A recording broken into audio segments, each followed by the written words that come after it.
नमस्ते मेरे प्यारे भाई, क्या हाल चाल। उम्मीद करता हूँ एकदम बेहतरीन होंगे। आप सभी का स्वागत है विनीत सर मैथ्स पर। और आज हम स्टार्टिंग करने वाले हैं चैप्टर नंबर 4 की। चैप्टर नंबर 4 आपका है क्वाड्रेटिक इक्वेशन। क्वाड्रेटिक इक्वेशन के बारे में आज हम सभी तरह की जानकारी प्राप्त कर रहे होंगे। क्वाड्रेटिक इक्वेशन क्या होती है, कैसे सोल्व करते हैं, मेथड क्या है सोल्वेशन के, उन सभी के बारे में आज हम बात करेंगे। तो बने रहिए मेरे साथ और क्वाड्रेटिक इक्वेशन के बारे में हर छोटी हर बड़ी बात को जानने की कोशिश करते हैं। चलिए शुरू करते हैं। क्वाड्रेटिक इक्वेशन क्या होती है सबसे पहले हम यही जानते हैं। आप लोगों ने पोलिनोमियल चैप्टर में क्वाड्रेटिक पोलिनोमियल के बारे में पढ़ा था। क्वाड्रेटिक पोलिनोमियल क्या होता है? सर वो पोलिनोमियल जिसकी डिग्री 2 होती है। बात समझ में आई? जिसकी डिग्री 2 होती है। क्वाड्रेटिक इक्वेशन क्या होती है? अगर हम किसी क्वाड्रेटिक पोलिनोमियल को, कोई क्वाड्रेटिक पोलिनोमियल है, उसको हम जीरो के बराबर पुट कर देते हैं, ठीक है ना, उसको हम इक्वालिटी के साथ लेकर चलते हैं, या फिर हम ऐसा कह सकते हैं किन्हीं दो सेम वेरिएबल के क्वाड्रेटिक पोलिनोमियल को हम क्या करते हैं, इक्वालिटी में लेकर चलते हैं, तो उनसे क्या बनती है, क्वाड्रेटिक इक्वेशन बनती है। जरा एज्यूम करिए, मैं क्या कहता हूं, let's say px be a quadratic polynomial. हम क्या मानते हैं बेटा, मान लेते हैं कि px क्या है, क्वाड्रेटिक पोलिनोमियल है, quadratic polynomial. Then px is equal to 0, is a quadratic equation. अगर मान लीजिए px मेरे पास क्या था सर, px मेरे पास था, अज्यूम करते हैं x² माइनस 2x प्लस 1, मेरे पास ये क्वाड्रेटिक पोलिनोमियल था px। तो मैंने क्या किया, मैंने इस px को 0 के बराबर पुट कर दिया, तो फिर क्या हो जाएगा सर, px की वैल्यू क्या थी, x² minus 2x plus 1 is equal to 0। तो सर ये जो बनी, ये अपने पास क्या बन गई, ये बन गई क्वाड्रेटिक इक्वेशन। मैं इसको QE से डिनोट कर दे रहा हूं। QE का मतलब क्या है, क्वाड्रेटिक इक्वेशन अपने पास ये बन जाएगी। समझ में आई बात है भाई? कोई भी पोलिनोमियल अगर क्वाड्रेटिक है, उसको 0 के बराबर पुट करोगे तो क्वाड्रेटिक इक्वेशन बनेगी। क्वाड्रेटिक पोलिनोमियल से क्वाड्रेटिक इक्वेशन बन रही होगी। ये बातें आपको पता होनी चाहिए, ठीक है सर? ठीक है। अब सर डिग्री क्या होती है? Degree of quadratic equation is 2। जो क्वाड्रेटिक इक्वेशन होती है उन सभी की डिग्री कितनी होती है भाई? डिग्री होती है मेरे दोस्त 2 डिग्री होती है, यानी कि सबसे बड़ी पावर जो है वेरिएबल की कितनी होगी, 2 होगी। जैसे मैं आपसे कहता हूं कि क्वाड्रेटिक इक्वेशन मेरे पास है, क्या है सर, वो है 2x² minus x minus 3 is equal to 0। तो आप बताइए मुझे, क्या ये क्वाड्रेटिक इक्वेशन है? चेक करिए जरा, चेक करिए। आपकी एनसीईआरटी की पहली एक्सरसाइज में इसी तरह क्वेश्चन दिए गए हैं कि आपको कुछ भी एक्सप्रेशन लिख के देगा, आपसे बोलेगा चेक करके बताइए क्वाड्रेटिक है कि नहीं है। तो आप लोग चेक करोगे क्या क्वाड्रेटिक है? सर हाँ, ये क्वाड्रेटिक है, क्योंकि सर इसमें, इस पूरी इक्वेशन में जो x है, x की जो सबसे बड़ी पावर है वो 2 है, और x की पावर 2 मतलब डिग्री 2 हो गई, और डिग्री 2 हो गई, जिनकी डिग्री 2 होती है उन्हें क्या बोलते हैं, उन्हें बोलते हैं क्वाड्रेटिक इक्वेशन। तो एक क्वाड्रेटिक इक्वेशन हो जाएगी। जरा कि एनसीईआरटी सवाल चेक करते हैं, मुझे बताना, आप लोग जरा देख के ध्यान से गौर से पकड़ना सवाल को। यहाँ पे लिखा है x plus 1² is equal to 2 bracket x minus 3। जरा इस सवाल को देखना, और इस सवाल में आप मुझे बताइए क्या ये एक क्वाड्रेटिक इक्वेशन बन रही होगी? सर ऐसे देख के तो हम, अगर डिग्री 2 देख के, यहाँ पे ये x प्लस 1 की पावर 2 है, इसको 2 देख के हम ये तो बोल नहीं सकते कि क्वाड्रेटिक हो जाएगी, क्योंकि जब मैं इसको सोल्व करने गया और बाय चांस क्या हुआ मेरे दोस्त, बाय चांस ये x की पावर 2 है, जो x² वाली टर्म है वो कैंसिल आउट होगी किसी कारण से। अगर वो कैंसिल हो गई तो क्या आप कह सकते हो कि क्वाड्रेटिक इक्वेशन हो जाएगी? क्या आप कह सकते हो? नहीं कह सकते, क्योंकि हमें इसको पूरा सोल्व करके देखना पड़ेगा। अगर लास्ट तक इसे बेटा क्वाड्रेटिक टर्म बची, अच्छा क्वाड्रेटिक टर्म किसे बोलते हैं अभी बताऊंगा मैं आपको। क्वाड्रेटिक टर्म होती है जिनकी पावर 2 होती है, जिन वेरिएबल की पावर 2 होगी, उस टर्म को क्या बोलेंगे, इस पूरी टर्म को बोला जाएगा क्वाड्रेटिक टर्म, ठीक है ना, क्वाड्रेटिक टर्म।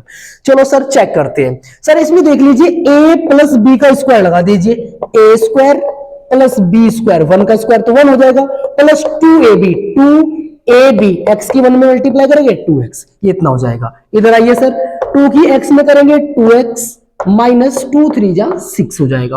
अब जरा ध्यान से देखिए, इधर प्लस का 2x, इधर प्लस का 2x से कैंसिल हो जाएगा, क्योंकि उधर जाके माइनस होना है तो भी ये कैंसिल आउट होना ही है। तो यहाँ पे क्या बचा मेरे पास फाइनली, x² प्लस 1 और ये माइनस का 6 इधर आ गया तो कितना हो जाएगा प्लस का 6 इज इक्वल टू 0। मेरे पास फाइनली ये बच गया एक्स स्क्वायर प्लस 1 प्लस 6 बराबर 0, जो फाइनली क्या बनेगा x square plus 7 is equal to 0। क्या ये क्वाड्रेटिक इक्वेशन है? आपने कहा सर x की पावर 2 है, इस पूरी इक्वेशन की डिग्री 2 है, तो ये quadratic equation, yes of course ये क्वाड्रेटिक इक्वेशन है, क्योंकि यहाँ पे फाइनली मेरे पास क्वाड्रेटिक टर्म बच गया। जो क्वाड्रेटिक इक्वेशन होती है उसकी स्टैंडर्ड फॉर्म कैसी होती है? स्टैंडर्ड फॉर्म का मतलब क्या है बेटे? स्टैंडर्ड फॉर्म का मतलब होता है वो दिखती कैसी है, क्वाड्रेटिक इक्वेशन की शकल सूरत कैसी होती है, क्या प्यारी दिखती है? अरे देखते हैं जरा ध्यान से भैया, इस तरह की दिखती है a x square plus b x plus c is equal to 0। ये बेटा क्या होती है? ये होती है standard form of a quadratic equation. किसी भी क्वाड्रेटिक इक्वेशन की स्टैंडर्ड फॉर्म होती है ये a x square plus b x plus c, और वेयर जान लेना भैया, जहां पर ए बी और सी, ये जो ए, ये जो बी और ये जो सी है, ये क्या है? R real number. ये बेटा कोई रियल नंबर है, रियल नंबर जानते हो ना, कुछ भी नंबर हो सकते हैं, पॉजिटिव नेगेटिव कुछ भी। और एक्स यहां पर क्या होगा? एक्स यहां पर होगा variable of equation, variable of equation. ये वाई भी हो सकता है, a y square plus b y plus c, variable change हो सकता है, और ये जो कांस्टेंट है ये भी चेंज बदल सकते हैं, लेकिन ध्यान रखिएगा वेरिएबल एक ही रहेगा पूरी इक्वेशन में, या तो x होगा या तो y होगा या तो t होगा या तो z होगा, जो भी होगा, लेकिन वेरिएबल एक ही होगा पूरी इक्वेशन में। Through out the equation same variable रहना चाहिए, और ये a और b और c क्या हो जाएगी? ये सर रियल नंबर है, ये भी बदलते रहेंगे, ये बदलते रहेंगे, ठीक है ना? समझ में आ गई सर बात? बहुत बढ़िया। अब मैं आपको क्या खास बात बताने वाला था इसके अंदर, जरा ध्यान से देखना। ये जो एक्स स्क्वायर के साथ ये जो a है, ये इसका कोफिशिएंट ही है, ये क्या है? इसका कोफिशिएंट ही है, लेकिन ये जो कोफिशिएंट है a, ये अलग तरह का कोफिशिएंट है। कैसे अलग है? ये जो कोफिशिएंट है ये सबसे बड़ी पावर वाले, सबसे बड़ी पावर वाले वेरिएबल के साथ है, और जो सबसे बड़ी पावर वाले वेरिएबल के साथ होता है उसे हम कहते हैं लीडिंग कोफिशिएंट। क्या बोलेंगे भैया? इसे बोलेंगे sir leading coefficient, leading coefficient. साथ में इस एक्स स्क्वायर वाली पूरी टर्म को, इस पूरी टर्म को बोला जाएगा क्वाड्रेटिक टर्म। ये भी ध्यान रखेंगे आप, इसे क्या बोला जाएगा? क्वाड्रेटिक टर्म कहा जाएगा, क्वाड्रेटिक टर्म। और ये जो एक्स वाली टर्म है, ये वाली टर्म जो है, ये वाली टर्म, इस टर्म को बोला जाता है बाबू linear term. Linear term, linear term का मतलब क्या होता है कि सर ये देखो x की पावर यहाँ पे 1 है, और जहां पर पावर 1 होती है उसे क्या बोलते हैं? लीनियर बोलते हैं, लीनियर। ये लीनियर टर्म होगी। और जो बेटा कांस्टेंट वाली टर्म है, कांस्टेंट वाली, इसे बोलते हैं कांस्टेंट टर्म, क्योंकि सर इसमें तो x है ही नहीं ना, इसमें तो वेरिएबल नहीं है, और जिस टर्म में वेरिएबल नहीं होता उसे बोलते हैं हम कांस्टेंट टर्म, कांस्टेंट टर्म कहा जाएगा। तो एक्स स्क्वायर वाली टर्म को क्वाड्रेटिक टर्म, एक्स वाली टर्म को लीनियर टर्म, और जो इसमें x है ही नहीं, x वहां पर नहीं है, उसे क्या बोलेंगे? उसे बोल दिया जाएगा कांस्टेंट टर्म। कांस्टेंट टर्म से हम फाइनली बोल रहे होंगे। तो ये क्वाड्रेटिक इक्वेशन की छोटी छोटी जानकारी है जो आपको पता होनी चाहिए। बहुत छोटी छोटी बातें क्वाड्रेटिक इक्वेशन के बारे में। क्वाड्रेटिक इक्वेशन क्या होती है, किस तरह की दिखती है, linear term, quadratic term, leading coefficient, constant term क्या होती है, और ये इस तरह का सवाल भी आपके पेपर में कई बार आता है चेक करने को। इसमें आप यहाँ पे जरूरी नहीं कि a प्लस बी का फॉर्मूला बनेगा, a plus b square, a plus b cube भी बन सकता है, कोई और फॉर्मूला बन सकता है। आपको बस ध्यान क्या रखना है, पूरे मैटर को सोल्व करना है। सोल्व करके फाइनल में अगर क्वाड्रेटिक टर्म बचती है तो वो क्वाड्रेटिक इक्वेशन हो जाएगी, निश्चित रूप से क्वाड्रेटिक इक्वेशन हो जाएगी। अब क्वाड्रेटिक इक्वेशन के बारे में आगे बात करते हैं। आगे क्या पढ़ना होता है सर हमें? आगे हमें जानना है बेटा यहाँ पर कि सर क्वाड्रेटिक इक्वेशन को सोल्व कर सकते हैं क्या? ये जो सर हमारे पास इक्वेशन लिखी है इसमें x की वैल्यू निकाल सकते हैं क्या? बिल्कुल निकाल सकते हैं। और कितने मेथड अपने पास? 3 मेथड हुआ करते थे, अभी 2 ही करने बेटा, लेकिन 3 हुआ करते थे। पहला मेथड है by factorisation method. Factorisation method से हम सोल्व कर सकते हैं किसी भी क्वाड्रेटिक इक्वेशन को। हम क्या कर सकते हैं बेटा? फैक्टराइजेशन से सोल्व कर सकते हैं, बाय फैक्टराइजेशन, फैक्टराइजेशन से सोल्व कर सकते हैं। एक मेथड अपने पास होता था by complete square, complete square method. अब ये सिलेबस में नहीं है, इसे काट देंगे ऐसे करके, ये तो पढ़ना है लेकिन ये सिलेबस में नहीं है। और तीसरा मेथड अपने पास क्या हुआ करता था? तीसरा मेथड अब भी है अपने पास, by quadratic formula. By quadratic formula, quadratic formula से भी हम इसे सोल्व कर सकते हैं। क्वाड्रेटिक फॉर्मूला के बारे में हम चर्चा भी रहेगी आगे चल के, और इसे सीखेंगे कैसे सोल्व करते हैं क्वाड्रेटिक फॉर्मूला से। अब हम बढ़ते हैं क्वाड्रेटिक इक्वेशन को सोल्व करने की तरफ। क्वाड्रेटिक इक्वेशन को सोल्व कैसे करा जाएगा, और सबसे पहले बेटा हम सीख रहे होंगे सबसे पहला मेथड, यानी कि फैक्टराइजेशन मेथड। फैक्टराइजेशन मेथड का इस्तेमाल करके हम किसी भी क्वाड्रेटिक इक्वेशन को कैसे सोल्व कर पाएंगे, जरा उसके बारे में हम अभी जिक्र कर रहे होंगे। अच्छा, एक बात आप मुझे बताइए, फैक्टराइजेशन मेथड का इस्तेमाल जब हम करेंगे, आपने पोलिनोमियल चैप्टर में क्या सीखा था? पोलिनोमियल चैप्टर में आप लोगों ने सीखा था मिडिल टर्म स्प्लिट करना। मिडिल टर्म स्प्लिट करके हम एक इक्वेशन सोल्व करते हैं। जरा गौर से देखना इस सवाल को भैया। X square minus 3x minus 10, x square minus 3x minus 10 is equal to 0। ये क्वाड्रेटिक इक्वेशन है, और इस क्वाड्रेटिक इक्वेशन में x की वैल्यू फाइंड करनी है। अब आपको ये तो पता ही होगा, मैंने पहले भी बताया आपको कई बारी कि सर अगर किसी इक्वेशन की जो डिग्री होती है उतनी वहां पर उसके इक्वेशन के रूट्स होते हैं, उतने उसके सॉल्यूशन होते हैं। क्वाड्रेटिक इक्वेशन की डिग्री कितनी होती है बताइए मुझे? 2 होती है। क्वाड्रेटिक इक्वेशन की डिग्री कितनी होती है? 2 होती है। तो यहां पर x की जो वैल्यूज है वो भी 2 ही निकलेगी, 2 निकलेगी, ध्यान रखना। तो x की दोनों वैल्यू हम निकालने जा रहे हैं। सबसे पहले हम सीख रहे हैं बाय फैक्टराइजेशन मेथड। इसे किससे करना है? बाय फैक्टराइजेशन मेथड से करना है। फैक्टराइजेशन मेथड से हम इसे सोल्व करेंगे। अब फैक्टराइजेशन मेथड कैसे करेंगे, ध्यान देना जरा ध्यान से। ये 10 है, इस 10 की मल्टीप्लाई यहां इसके कोफिशिएंट में करिए। सर यहाँ पे कोफिशिएंट कुछ नहीं तो 1 है, 10 की मल्टीप्लाई 1 में करिए। सर 10 1 जा 10, ठीक है सर, ठीक है सर, 10 1 जा 10। अब मुझे क्या करना है? मुझे 3 बनाना है, 3। अब 2 नंबर ऐसे ढूंढने, ध्यान देना मेरी बात पे, 2 नंबर ऐसे ढूंढने हैं जिन्हें मल्टीप्लाई करके 10 बने, और यहां पर देख लीजिए माइनस करके कितना बने?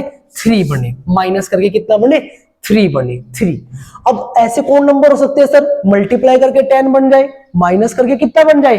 3 बन जाए। सर मिल गए भाई। अबे 2 नंबर ढूंढने ने मल्टीप्लाई करके 10 बने और माइनस करके 3 बने। जरा 5 और 2 को देखना, 5 की 2 में मल्टीप्लाई करोगे 10 बनेगा, और 5 से 2 सब्ट्रैक्ट करोगे 3 बनेगा, जो कि मुझे चाहिए भी। तो मुझे मिल गए सर। मैं क्या करता हूं, पूरे इक्वेशन को सेम रखता हूं। ये क्वेश्चन समझ लो, बाकी सब क्वेश्चन उठ जाएगा आराम से, ध्यान देना। देखो एक्स स्क्वायर माइनस ये जो 3 है, इस 3 की जगह ब्रैकेट लगा दो, बाकी इक्वेशन सारी डिट्टो सेम कॉपी कर दो। बिल्कुल सेम मैंने लिख दिया पूरी इक्वेशन को। एक्स स्क्वायर माइनस 3 की जगह मैंने क्या लगा दिया? ये ब्रैकेट लगा दिया। अभी इसकी जगह क्या भरना है मेरे को? मेरे को भरना है 5 माइनस 2। देखो 5 में से 2 घटेगा, 3 बचेगा। 5 के 2 में गुणा करेगा, 10 बचेगा, जो कि सही मामला एकदम सेट है बिल्कुल। एक्स स्क्वायर माइनस ये कितना होगा? देखो ध्यान से, माइनस 5 की बाहर एक्स में करोगे 5x, माइनस माइनस प्लस 2 की बाहर एक्स में करोगे 2x, minus 10 is equal to 0। ये मेरे पास फाइनल बन गया। अभी देखो 4 टर्म हो गए इसमें, 1 2 3 4। तो हम क्या करते हैं, पहली 2 टर्म से कॉमन लेंगे। क्या कॉमन आ रहा है सर? यहाँ भी x है, यहाँ भी x है, तो x कॉमन, तो यहाँ x बच गया, माइनस यहाँ 5 बच गया। यहां से देखो, यहां से और यहां से क्या कॉमन है? x तो नहीं है सर, 2 कॉमन है, 2 से भी कट जाएगा, ये भी कट जाएगा, 2 कॉमन ले लीजिए। यहाँ x बचेगा, माइनस 2 5 जा 10, तो 5 बचेगा। अब इस पूरे में से क्या कॉमन आता है? देखो ये ब्रैकेट, यहाँ पे 2 टर्म है, एक ये टर्म है और एक ये टर्म है। टर्म क्या होती है? प्लस के इधर और प्लस के उधर, ये 2 टर्म है। सर इसमें भी x माइनस 5 आता है, इसमें भी x माइनस 5 आता है। जरा बाहर कॉमन निकाल लीजिए, x माइनस 5 कॉमन आ गया। अंदर क्या बचा? ये x माइनस 5 तो बाहर है, x बच गया, ठीक है, ठीक है, प्लस ये x माइनस 5 तो बाहर है, ये 2 बच गया, इज इक्वल टू 0 चल रहा है। अब 2 फैक्टर आए मेरे पास, x minus 5 x plus 2 is equal to 0 करके, इज इक्वल टू 0 करके।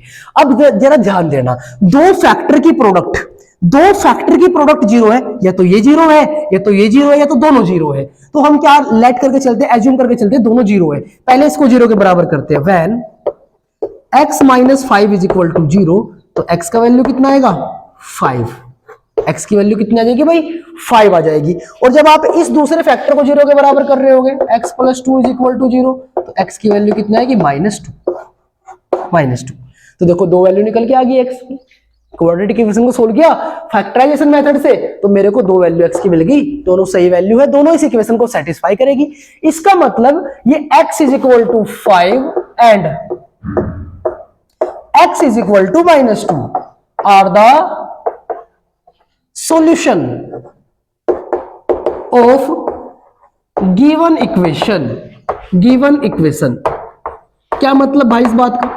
इस बात का है मतलब sir x is equal to 5 और x इज इक्वल टू -2, ये दोनों इस इक्वेशन है क्या है? सॉल्यूशन है। सॉल्यूशन का मतलब क्या? इन दोनों वैल्यू को अगर मैं इसको इसमें पुट करूं या इसको इसमें पुट करूं तो दोनों वैल्यू इस इक्वेशन को सेटिस्फाई कर रही होगी। दोनों वैल्यू सेटिस्फाई कर रही होगी, इसका मतलब दोनों इसके क्या कहलाएंगे सर? दोनों इसके कहलाएंगे सॉल्यूशन। सॉल्यूशन कहलाएंगे। तो ये होता है बाबू, इसे बोलते हैं factorization method. Factorisation method NCERT में और भी कई सारे पार्ट दिए गए, आप उन्हें करने की कोशिश करना फैक्टराइजेशन से। और अब आगे बढ़ते हैं दूसरे मेथड पे। दूसरा मेथड भाई कंप्लीट स्क्वायर तो अपने पास है नहीं, तो हम क्या कर रहे होंगे? अब हम सीखेंगे क्वाड्रेटिक फॉर्मूला से कैसे इक्वेशन को सोल्व करते हैं। क्वाड्रेटिक फॉर्मूला से सभी इक्वेशन को सोल्व कर सकते हैं, क्वाड्रेटिक फॉर्मूला से सभी को, लेकिन सभी इक्वेशन को हम फैक्टराइजेशन से सोल्व नहीं कर सकते। कुछ इक्वेशन आपको ऐसी मिल रही होगी जिंदगी में क्वाड्रेटिक इक्वेशन में कि आप लोग उन्हें क्या करोगे?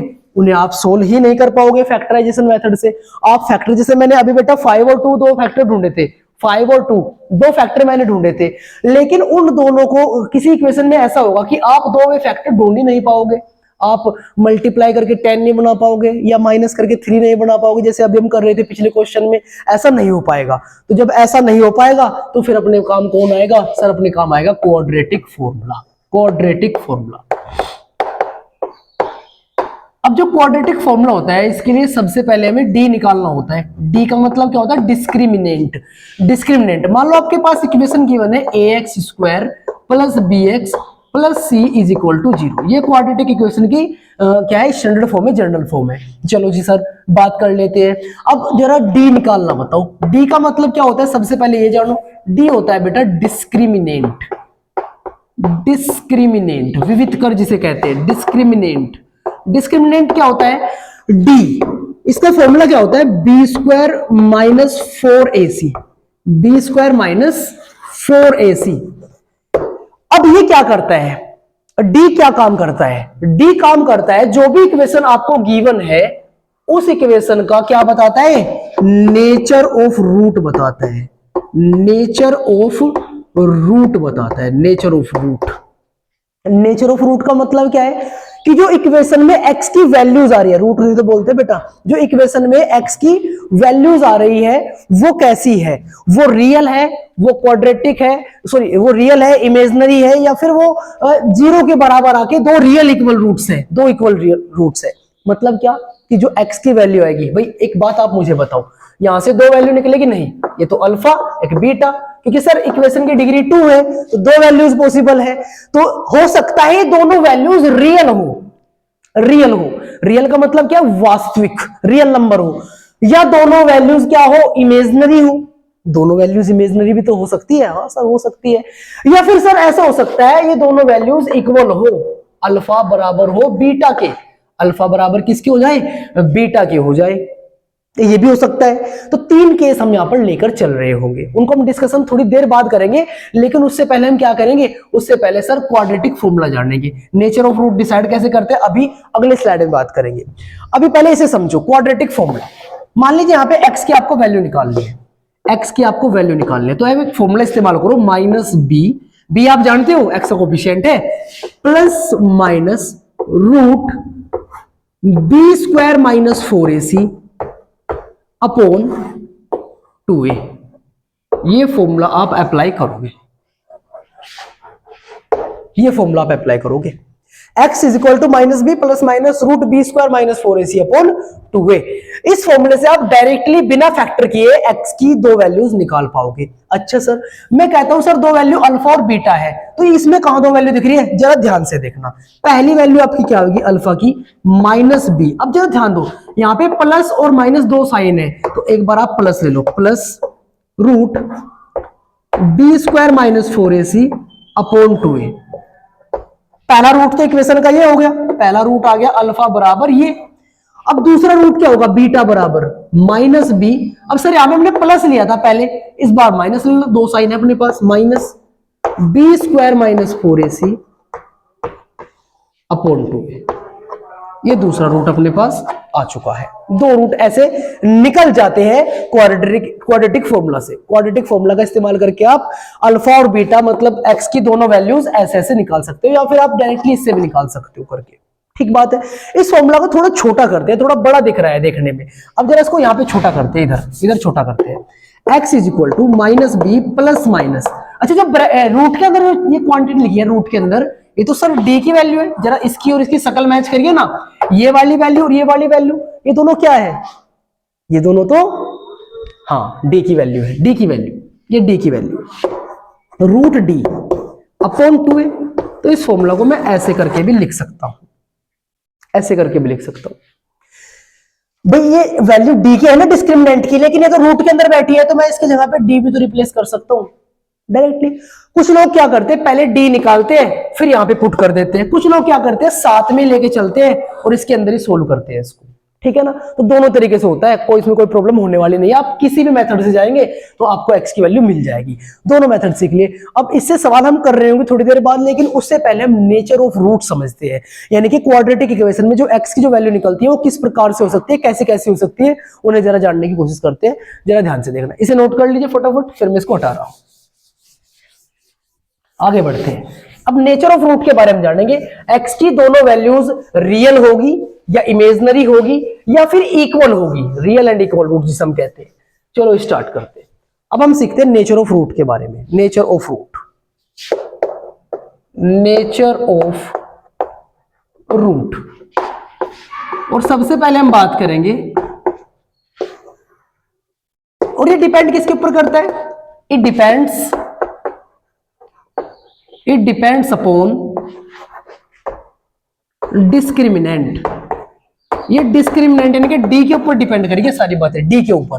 अच्छा, पहली बात, अगर डी आपका 0 से बड़ा हो, 0 से बड़ा कहने का मतलब क्या है सर, पॉजिटिव हो, पॉजिटिव, तो आपके जो रूट आएगी निकल के इक्वेशन के, वो कैसे होंगे, real and equal, sorry real and distinct, real and distinct root, real and distinct roots निकल कर आएंगे।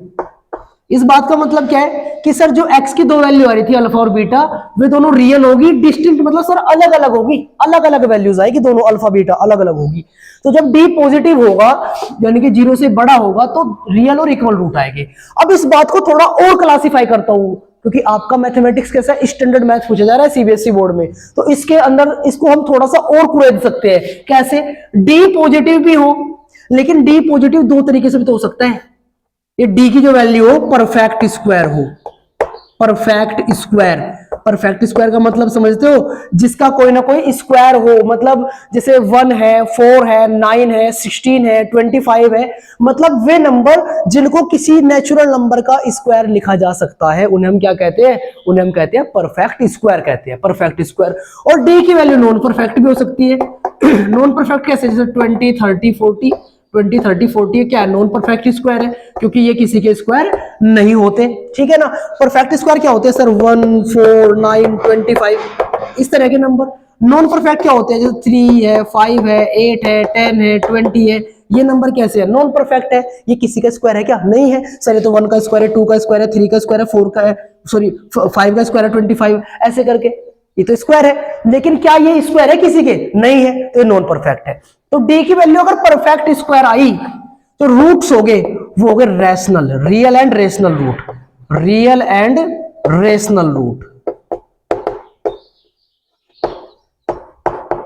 अगर d की वैल्यू आई नॉन परफेक्ट तो रूट्स हो गए, रियल तो हो गए उस केस में भी, रियल तो हो गए, बट इरेशनल रूट्स निकल के आएंगे, रियल एंड इरेशनल रूट। उस केस में क्या हो गया बेटा, रियल और इरेशनल रूट हो गए। तो पहला कंडीशन हमने सीखा, अगर d 0 से बड़ा आया तो रियल और डिस्टिंक्ट रूट हो गए, रियल हो गए, अलग अलग हो गए। अब d दो तरीके से पॉजिटिव हो सकता है, तो परफेक्ट स्क्वायर है और नॉन परफेक्ट स्क्वायर हो। परफेक्ट स्क्वायर अगर होगा रियल और रेशनल रूट हो गए, अगर d परफेक्ट स्क्वायर नहीं होगा तो रियल एंड इरेशनल रूट हो गए, रियल एंड इरेशनल रूट हो जाएंगे। ठीक है, समझ में आए। चलो सेकंड केस देखते हैं। सेकंड केस में अगर सर d 0 के बराबर हो जाए, d 0 के बराबर हो जाए, d 0 ही हो गया, तो क्या होगा उस केस में? सर उस केस में क्या हो जाएगा?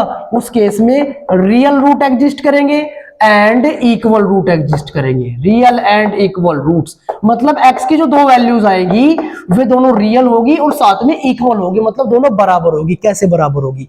अब इसका प्रूफ देखते जरा, आपको बातें समझ में आ जाएगी। हमने कहा था x बराबर minus b plus minus root d upon 2a। Sir अभी सीखा था, ये तो क्वाड्रेटिक फॉर्मूला था, ये तो क्वाड्रेटिक फॉर्मूला था। तो हमने क्या कहा? डी जीरो हो गया, तो ये मामला जीरो हो गया, ये पूरी टर्म हट गई इसमें से, ये तो क्या हो गई? जीरो हो गई। इसे हटा देते हैं तो क्या बचा अपने पास? x is equal to minus b upon 2a। ये तो मामला जीरो ही होगा सारा, ये बचा। तो x की दोनों वैल्यूज यही आएगी सर, अल्फा भी माइनस बी अपॉन 2a आएगा और सर बीटा भी कितना आएगा?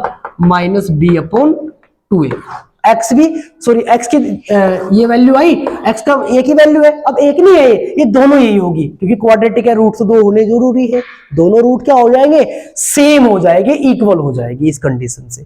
बातें समझ में आई आपको? अब एक तीसरा केस बचता है, फाइनल केस, जिसे हम क्या कहते हैं? जिसे हम बोलते हैं सर, अगर आपका अगर d जीरो से छोटा आ जाए, मतलब नेगेटिव, d कैसा आ जाए? नेगेटिव। तो इस केस में रियल रूट एग्जिस्ट नहीं करते, हम बोलते हैं इमेजनरी रूट, इमेजनरी रूट्स, या फिर ऐसे भी लिख देते हैं no real roots, no real roots ऐसा भी कह देते हैं, नो रियल रूट या इमेजिनरी रूट। मतलब x की जो वैल्यू होगी वो रियल नहीं होगी, रियल के अलावा क्या होगी? कॉम्प्लेक्स रूट भी बोल सकते हैं, इमेजिनरी रूट भी बोल सकते हैं। ये आपके सिलेबस में 11वीं कक्षा में है, 11th क्लास में हम क्या सीखेंगे? 11th क्लास में हम इसके बारे में सीख रहे होंगे। आई बातें समझ में? जरा इसे फटाफट नोट करिए, मैं साइड हट रहा हूं, नोट करिए फटाक से।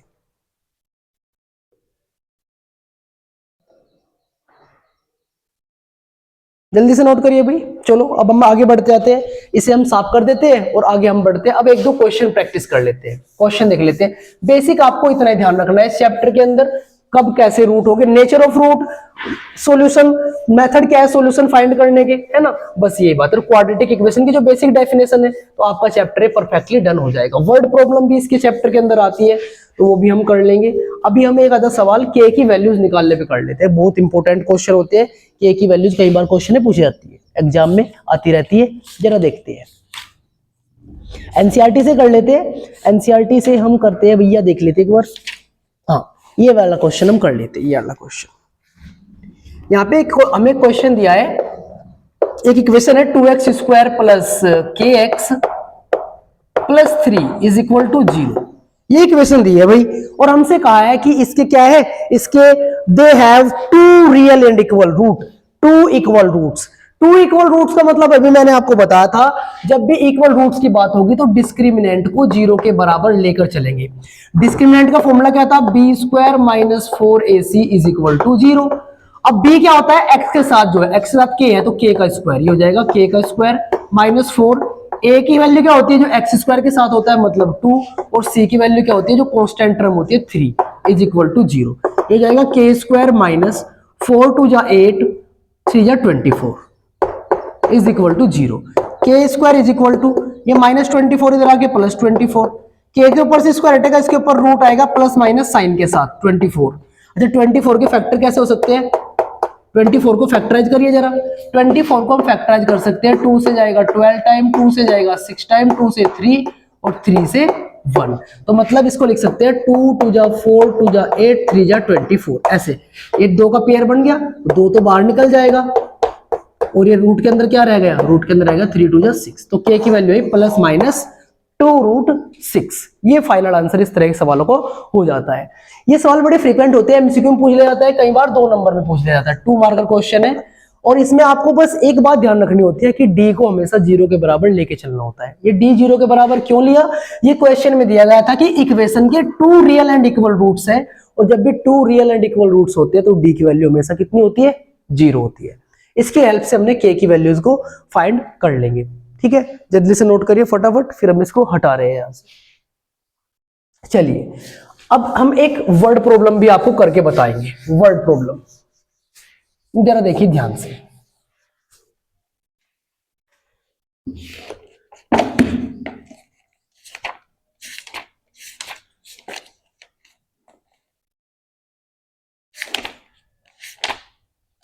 सवाल देखिए, इसमें क्या कहा गया है, the find two consecutive positive integer, find two consecutive positive integer sum of whose square is 365।